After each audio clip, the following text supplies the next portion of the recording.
Hi hello எல்லாருக்கும் வணக்கம். இன்னைக்கு நம்ம பொன்னி சீரியல் ப்ரோமோவை பற்றி ஷார்ட்டாக பார்க்கலாம் வாங்க. பவானி அவங்க அம்மா கிட்டேயும் அப்பா கிட்டேயும் போய் சொல்கிறாங்க, நான் அந்த ஆளை டைவர்ஸ் பண்ண போகிறேன் அப்படின்னு சொல்கிறாங்க. அதுக்கு பவானியோட அம்மா சொல்கிறாங்க, மற்றவங்க பேச்சை கேட்டு உன் வாழ்க்கையை நீயே கெடுத்துக்காதம்மா அப்படின்னு சொல்கிறாங்க. அதுக்கப்புறம் அவங்க அப்பா சொல்கிறாங்க, சிவானியோட வாழ்க்கையை கொஞ்சமாச்சும் நினச்சி பாரும்மா அப்படின்னு சொல்கிறாங்க. அதுக்கு பவானி சொல்கிறாங்க, இல்லை நான் இந்த முடிவு எடுத்தது தான் அப்படின்னு சொல்லிட்டு கோவமாக போகிறாங்க. பவானியோட அம்மா பொண்ணுக்கிட்ட போய் கோவமாக சொல்கிறாங்க, என் பொண்ணோட வாழ்க்கையை நீ சீரழிச்சிட்ட அப்படின்னு சொல்கிறாங்க. அதுக்கு பொன்னி சொல்கிறாங்க, இந்த விஷயத்தில் என் மேலே எந்த தப்புமே கிடையாது அப்படின்னு சொல்கிறா. பண்ணுறதெல்லாம் பண்ணிட்டு நீ என்னையே எதிர்த்து பேசுறியா அப்படின்னு சொல்லி கேட்குறாங்க. அதுக்கு பொன்னி சொல்கிறாங்க, இல்லத்தை நான் உங்களை எதிர்த்து பேசலை அப்படின்னு சொல்கிறாங்க.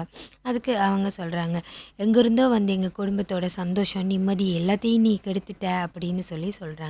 அப்படி கெடுத்துட்டு உன்னை நான் நிம்மதியாக வாழ விட்டுருவேனா, எப்படியாவது உன்னை இந்த வீட்டை விட்டு துரத்துறேன் பாரு அப்படின்னு சவால் விட்டுட்டு போயிருக்காங்க. இப்படி தான் இந்த வார ப்ரோமோ அமைஞ்சிருக்கு. இது போன்ற தகவல்களை நீங்கள் தெரிஞ்சுக்கொள்கிறதுக்கு எங்கள் சேனலை சப்ஸ்கிரைப் பண்ணுங்கள். அது மட்டும் இல்லாமல் பெல் ஐக்கானை கிளிக் பண்ணிக்கோங்க. Thank you so much.